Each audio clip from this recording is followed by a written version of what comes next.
16 व 17 पे अपनी बात रखने का मौका दिया। सभापति महोदय,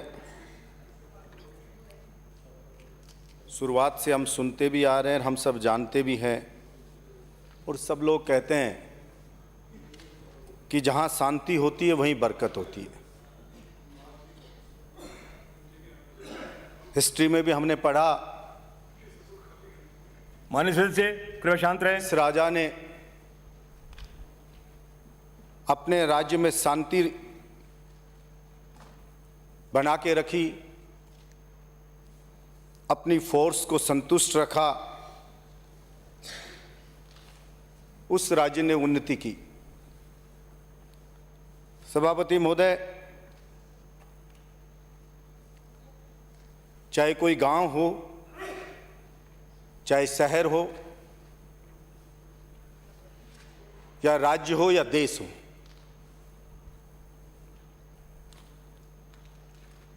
उसमें निवास करने वाली जनता की सबसे पहली मांग होती है कि वहां पे शांति हो।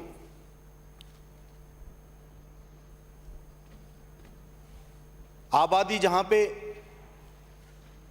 या लोग जहां पे निवास भी करते हैं, जिस कॉलोनी में मकान भी अगर कोई लेने की सोचता है तो सबसे पहले इस बात की जानकारी करता है कि इस कॉलोनी में रहने वाले लोग किस स्वभाव के हैं, किस चरित्र के हैं, और जिस कॉलोनी के अंदर शरीफ लोग रहते हैं या कोई गुंडा मवाली बदमाश असामाजिक तत्व नहीं रहता है, उस कॉलोनी के प्लॉट की रेट भी बढ़ जाती है। जिस गांव में शांति रहती है तो हर कोई उस गांव में भी जमीन खरीदना पसंद करता है, कोई वहां पे रहना पसंद करता है, शहर में रहना पसंद करता है। ये सब कहने का मेरा तात्पर्य कि शांति व्यवस्था कायम करना इतना ज्यादा जरूरी है, तो फिर क्यों नहीं हम उतनी सीरियसली इस पे ध्यान दें। मुझे थोड़ा अच्छा लगा इस बार कि हमेशा पुलिस की बुराई बुराई बुराई होती है सदन में, लेकिन चलो कुछ सदस्यों ने उनके दर्द को भी महसूस किया या उनकी कुछ डिमांड्स को भी यहां पर रखा, क्योंकि बुराई करना बहुत आसान है, किसी में कमियां निकालना बहुत आसान है, लेकिन किसी की समस्या का समाधान करना वो मुश्किल काम है। और महत्वपूर्ण बात यह है कि दोनों पक्षों को देखा जाए। हम पुलिस से अपेक्षा करते हैं कि वो ईमानदार रहे, वो बहादुर रहे और वो क्रिमिनल्स से लड़े। सभापति महोदय, होती थी जो क्राइम था वो किसी के थप्पड़ मार दिया, लात घूंसे या डंडे से लड़ाई होती थी। अभी समय बदल गया। अभी शहर तो छोड़िए, गांव में भी आप जाएंगे तो मेरे ख्याल से चौथे पांचवें युवा के पास अवैध हथियार मिलेगा। अब जो लड़ाई होती है, छोटी छोटी बात के ऊपर गोली चलती है। हमें यह भी सोचना पड़ेगा कि क्राइम बढ़ गया, गोली चल गई है, क्योंकि अब लड़ाई इसी प्रकार से होने लग गई। और संसाधन की नफरी तो पुलिस की कम है ही, लेकिन उससे भी ज्यादा जो उसके पास जरूरी से जरूरी संसाधन होने चाहिए, उनका भी अभाव है। सभापति महोदय, इसी सदन में हम सब लोग तय करते हैं कि बजट किस विभाग को क्या दिया जाएगा, किसको क्या दिया जाएगा, किस चीज के लिए क्या दिया जाएगा। हम यह बात करते हैं पुलिस में भ्रष्टाचार दूर होना चाहिए, पैसे नहीं ले, बिल्कुल होना चाहिए, लेकिन हमें ये भी सोचना पड़ेगा कि थाने पे जो हम गाड़ी देते हैं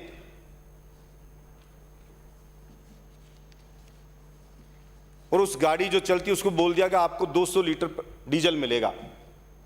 इतने रात को गश्त आपको करनी पड़ेगी। हम भी डिमांड करते हैं, गश्त नहीं हो रही है, गश्त बढ़ाइए, दिन रात गाड़ी चलेगी और डीजल 200 लीटर मिलेगा उसको महीने का।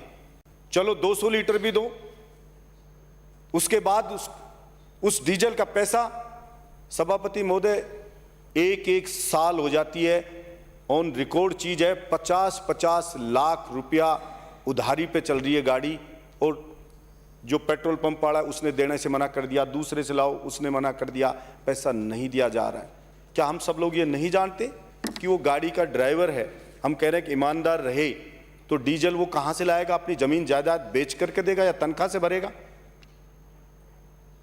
क्या ये तय नहीं किया जाना चाहिए कि उसको डीजल मिले? मेंटेनेंस का है, उसका बिल पास होने में ही 20,000 तक एसपी कर सकता है। फिर मोटर विभाग में जाओ, वो पास ही नहीं होता है। और वो गाड़ियों की हालत ऐसी अटाड़ा खटाड़ा पड़ी हुई है, क्योंकि तनख्वाह से कौन उसका मेंटेनेंस कराए? 2-4 हज़ार का छोटा सा हुआ काम तो कहां से लगाए हो? उसके लिए चक्कर काटते रहो, मिलेगा कब मिलेगा।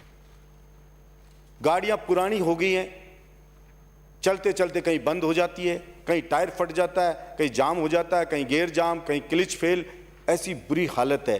और एक गाड़ी थाने के ऊपर है जहां पे प्रत्येक क्रिमिनल के पास एक से एक लग्जरी कारें हैं, सबके पास आधुनिक अवैध हथियार हैं। सभापति महोदय, एक गाड़ी एक जगह क्राइम हो गया वहां चली गई तो दूसरी जगह क्राइम हो गया तो गाड़ी वहां पहुंचेगी नहीं, फिर कहेंगे पुलिस नहीं आई। जैसे अभी कह रहे थे कुछ सदस्य की पुलिस पिट जाती है, वो इसलिए पिट जाती है कि उसके पास गाड़ी तो है नहीं, उसको मोटरसाइकिल पे भेजोगे, 2 लोग भेजोगे, वहां क्रिमिनल है, उसके साथ मारपीट होगी मैन हैंडलिंग। तो अगर वास्तव में हम ये चाहते हैं कि कानून व्यवस्था सुदृढ़ हो, जैसे अभी साइबर क्राइम, सभी लोगों ने साइबर क्राइम बढ़ रहा है और मुखबिर तंत्र बिल्कुल फेल हो गया है। और मैंने महसूस भी किया कि पुलिस के अंदर छोटी छोटी भी आईटी की जानकारी उनके पास है भी नहीं बेचारों के पास। तो क्यों नहीं सरकार ये करे कि साइबर क्राइम के लिए जैसे और विभागों में आप डेपुटेशन पे भेजते हो और विभागों में कॉन्ट्रैक्ट पे रखते हो, साइबर थाना बनाया, पुलिस के ही लोग हैं, क्यों नहीं प्रयास किया जाए? अगर इतना ज्यादा क्राइम बढ़ गया है तो जो आईआईटीएन हैं, जो एक्सपर्ट हैं, आईटी के अच्छे जानकार हैं, उनकी अलग से क्यों नहीं पुलिस में भर्ती की जाए कि वो पुलिस का सहयोग करेंगे और अच्छी वेतन के ऊपर रखें अपन उनको, तो उसको हम कंट्रोल कर सकते हैं। 2 मिनट में समाप्त करें। सभापति महोदय, दूसरा मैं कहना चाहूंगा कि जो अवैध हथियार बढ़ रहे हैं, पुलिस एक अभियान चलाए कुछ दिनों में और बॉडी चेक करे। आपको मोटरसाइकिल पे चलते हुए 5वें 7वें लड़के के पास कट्टा रिवॉल्वर आपको मिल जाएगी। इसी के साथ ही चूंकि कुछ डिमांड्स हैं, मेरा समय पूरा हो जाएगा, मैं कहना चाहूंगा एसआई और जो ये अभी आपने प्लाटून कमांडर की एक सीधी भर्ती निकाली स्पोर्ट्स कोटे में और उसमें 81 पद हैं, अभी प्रक्रियाधीन है। उसके अंदर हम तो ये कहते हैं खिलाड़ियों के मनोबल को बढ़ा रहे हैं हमारे स्टेट के, लेकिन उसमें ऐसा कुछ नहीं किया गया कि भाई राजस्थान के ही जो खिलाड़ी हैं उन्हीं को लिया जाएगा, चाहे वो 81 के 81 दूसरे स्टेट के सारे जा सकते हैं पद। सभापति महोदय, मैंने पहले भी कई बार कहा कि राजस्थान के बेरोजगारों के साथ, राजस्थान के युवाओं के साथ बड़ा अन्याय हो रहा है। अन्य स्टेट में उनको लिया नहीं जाता और हमारे स्टेट के अंदर कोई रोक नहीं है। तो मैं मांग करता हूं कि उसके अंदर ये तय किया जाए कि राजस्थान के जो खिलाड़ी हैं उन्हीं को लिया जाएगा। दूसरा, मैं कांस्टेबल के जैसे मैस अलाउंस है 2000 रुपये, महंगाई बढ़ गई, उसको बढ़ाया जाए। ये जो डॉग रखते हैं बॉम्ब वगैरह जो बेचारे चेक करते हैं, उनका डॉग का अलाउंस सभापति महोदय 200 रुपये मिलता है। 20 साल हो गए बढ़े हुए, क्या 20 साल में कोई महंगाई नहीं बढ़ी? अगर सबका बढ़ रहा है तो फिर उसी का क्यों नहीं बढ़ रहा? इतनी इंपॉर्टेंट उसकी ड्यूटी है, 20 साल से उसकी सुध कोई क्यों नहीं ले रहा सभापति महोदय? इसके अलावा होमगार्ड है, जो होमगार्ड का जो उनका वेलफेयर के लिए जो फंड होता है, वो फंड पता नहीं किस चीज़ में खर्च होता है, वो चाहता है कि उसको भी ईएसआई का और उसके पीएफ में वो जमा हो जाए, उसका लाभ मिले। उसको ड्यूटी वैसे भी हम पूरी नहीं दे रहे और उस चीज़ का भी उसको लाभ मिलेगा, तो उसमें भी एक विश्वास जगेगा। इसके साथ ही मैं कहना चाहूँगा सबसे ज़्यादा कि पुलिस की जो ड्यूटी है, समाप्त करें। बस एक मिनट में खत्म कराऊँ सभापति महोदय। पुलिस की जो ड्यूटी है 24 घंटे की, पहले भी मैंने उस बात के लिए कहा कि इनकी ड्यूटी भी जो दूसरे कर्मचारी होते हैं उनके हिसाब से इनकी ड्यूटी तय की जाए कि 8 घंटे इनकी ड्यूटी लें, 8 नहीं तो 12 घंटे ले लें, लेकिन कभी तो पता हो कि आपकी ड्यूटी खत्म होगी और आपका ये समय अपने बीवी बच्चों को दे सकता है। इसके अलावा भी अगर कोई पुलिस का कर्मी भी कोई गुंडे बदमाश से अगर कोई उसके ऊपर अटैक होता है और उसमें शहीद होता है, तो उसको भी सेना में जो शहीद हुए उनकी तरह पैकेज मिले, ये मैं मांग करता हूं। और कांस्टेबल की जो छोटी छोटी प्रॉब्लम्स हैं, थाने में रहने की जगह नहीं है और वो बेचारा पड़ा रहता है, तो उसके रहने की भी अच्छी सी व्यवस्था की जाए और उसकी जो भी छोटी छोटी प्रॉब्लम्स हैं उनको सुनकर सरकार और एक अच्छी भावना रखते हुए उनको दूर करने का प्रयास करेगी, ऐसी अपेक्षा मैं रखता हूं। धन्यवाद सभापति।